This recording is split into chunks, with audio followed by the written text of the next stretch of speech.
From Apple Valley News Now, First Alert Weather with Chief Meteorologist Josh Colbreth. Welcome back to Good Morning Northwest. On this first day of fall, we're going to have plenty of sunshine across the map, hazy sunshine at that, and high temperatures are going to be a few degrees cooler than normal for this time of the year. 60s up in the mountains, actually 50s and 60s in the mountains, and mid 70s for lower elevations.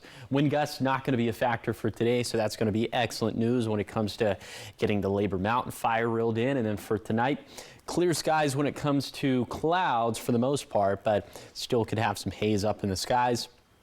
And overnight low is going to be down into the 40s and 50s for all of us. Wind gusts still not really a factor for tonight, but for tomorrow could be a little bit breezy up in the Cascades. Some of those peak gusts between 15 to 20 miles per hour. That's going to work against firefighters. Wednesday, the wind gusts are going to be calm. That's going to help out with firefighters, but by Thursday, they pick up again. 20 to 25 mile per hour gust in the Cascades, 30 to 35 miles per hour in the Kittitas Valley. So at this point, we could see some more growth for the Labor Mountain fire. But the question is there going to be incremental growth or is it going to be explosive growth like what we saw over the weekend?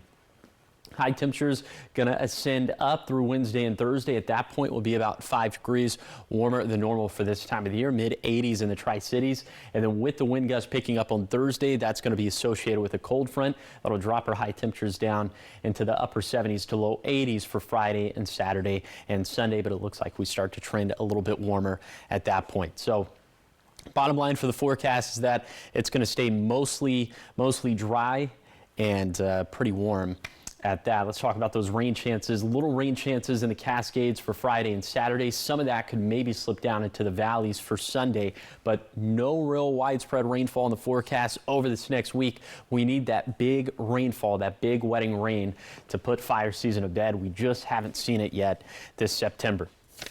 Here's the 7-day forecast for the Tri-Cities. Hazy sunshine and warmer through Wednesday. Then maybe less haze with gusty weather returning Thursday. In Yakima, warm, dry, and hazy through Wednesday at least. Maybe a shower chance returning by Sunday. In Ellensburg, winds picking up around 35 miles per hour on Thursday, then also tracking the potential of a shower this weekend. In Hermiston, keeping the forecast dry with 70s and 80s over the next week. And then for Walla Walla, also a warm, dry, and hazy forecast with 70s and 80s in the mix all throughout.